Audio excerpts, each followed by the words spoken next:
I'm Peter, and I'm 75 years old, and this question changed how I see everything.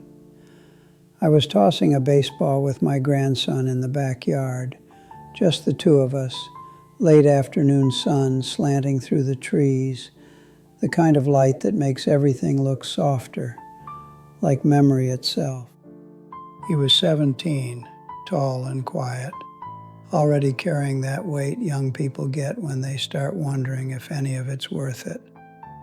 We'd been playing for maybe 20 minutes when he stopped mid-throw, let the ball drop into his glove, and just stood there.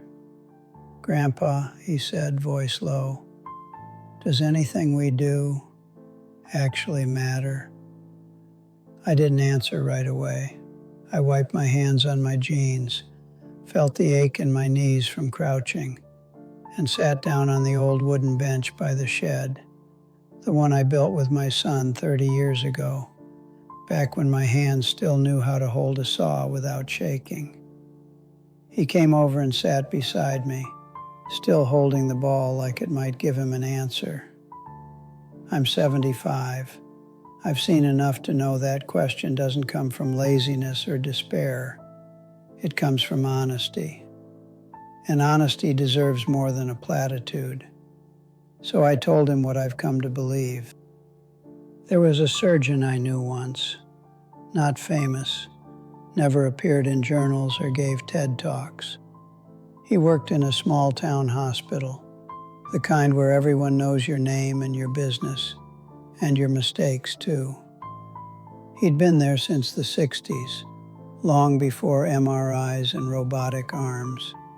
Just scalpels, steady hands, and a mind that never rushed, even when alarms were blaring. He lived alone in a modest house with a garden he tended every Sunday, rain or shine. No grandkids, no second home, no yacht. When he retired, there was a dinner in the community hall. Maybe 50 people showed up, nurses, orderlies, a few patients who'd tracked him down just to say thanks. He gave a short speech, barely 3 minutes, and thanked the janitors, the cafeteria staff, the receptionist who always remembered his coffee order. Said they kept the place running while he just tried not to make things worse. Years later, after he passed, I heard stories I never knew. A farmer who walked again because the surgeon spent extra hours studying a rare nerve injury most would have written off. A teenager who survived a head-on collision because the doctor stayed through the night, reattaching tendons by hand under flickering fluorescent lights. A woman who held her newborn for the first time because he'd quietly fixed a congenital defect no one else would touch. No fanfare, no follow-up interview. None of it made headlines. But those lives, they went on. Married, raised kids, planted gardens, voted, laughed at bad jokes. And in them, his work lived too, quietly, invisibly, like roots under soil. He never asked to be remembered, he just showed up. And that, I think, is the purest form of courage. That reminded me of another man, a neighbor from decades ago. We'd lost touch after he moved across state lines, but I ran into him at a gas station maybe 10 years back. Same smile, same worn flannel shirt, same way of tilting his head when he listened. He talked about his daughter's pottery class, how she'd finally cracked the glaze she'd been chasing for months. His grandson's obsession with model trains, how they'd spent the whole winter building a tiny mountain range out of foam and paint. How he'd finally learned to bake sourdough bread, and how proud he was when it didn't collapse. Nothing world-changing, just life, stitched together with ordinary thread. And yet, as he spoke, I saw how much joy he took in the details, the way his eyes lit up describing the crust on his loaf, or how his granddaughter called him Papa Bear every time she saw him on video call. He wasn't trying to leave a legacy. He was just present, fully, tenderly present. And in that presence, he built something real, something no algorithm could measure, no metric could capture. You know, I used to think people like him were just getting by. Now I see they were the ones holding the world together. My own parents were like that. They never missed a chance to visit when they could. Drove hours through snowstorms or summer heat just to sit at our kitchen table, drink weak coffee, and ask about the kids' school projects or my wife's garden. They didn't bring gifts, just themselves. And somehow, that was always enough. I didn't realize it then, but now I see. Showing up was their language of love. They couldn't fix my problems, my job stress, my doubts, my fears about raising children in a changing world. But they made sure I never faced them alone.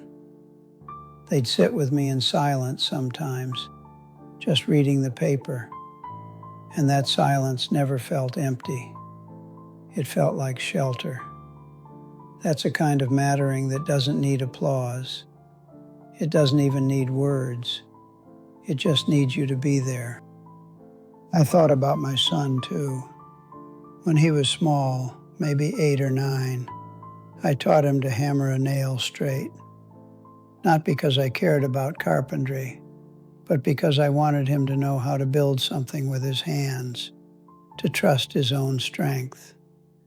We'd spend Saturdays in the garage, fixing bikes with wobbly wheels, patching fences after storms, learning which screwdriver fit which bolt.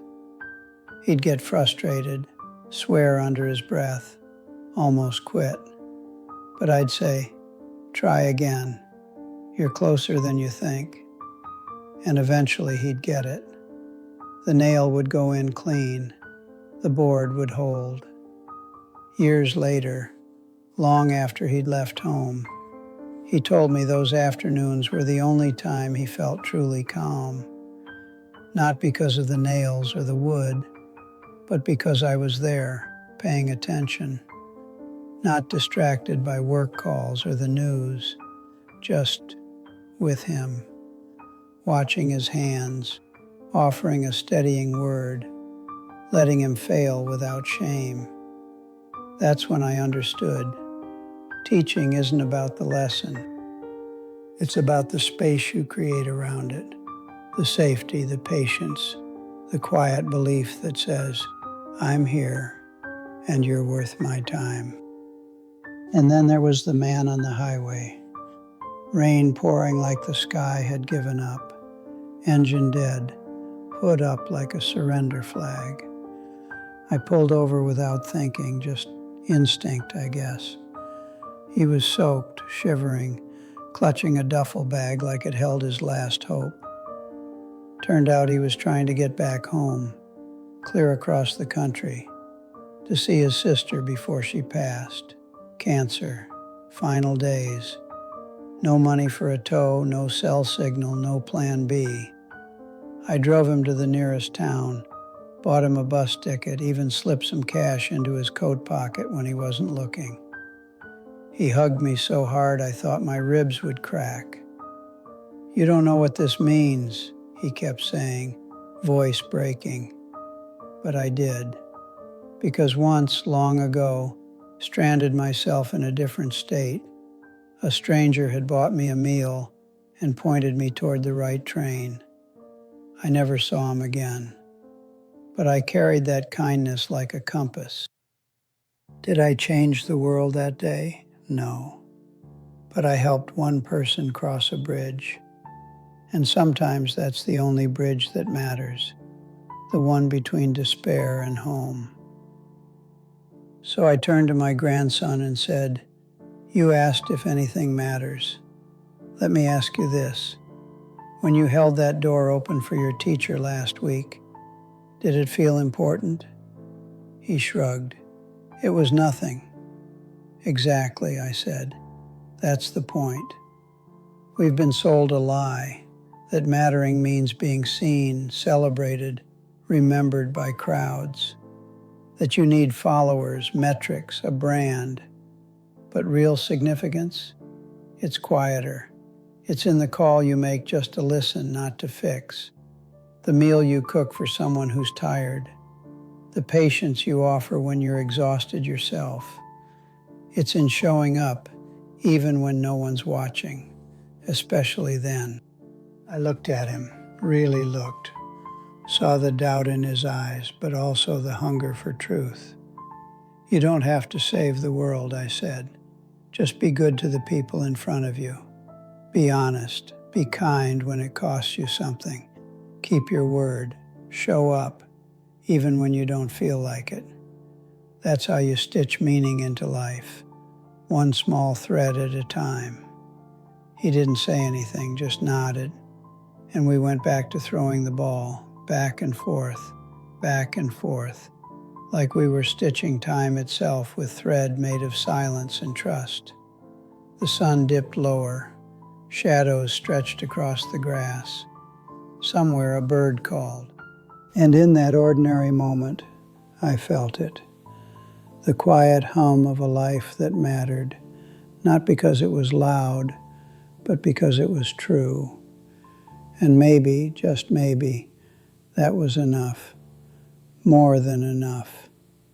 If any of this resonates, if it stirs something in you, I'd be grateful if you'd pass it along to someone who might need to hear it right now. Subscribe and, if you're willing, drop a line below. What's one small, ordinary thing you're going to pay a little more attention to this week?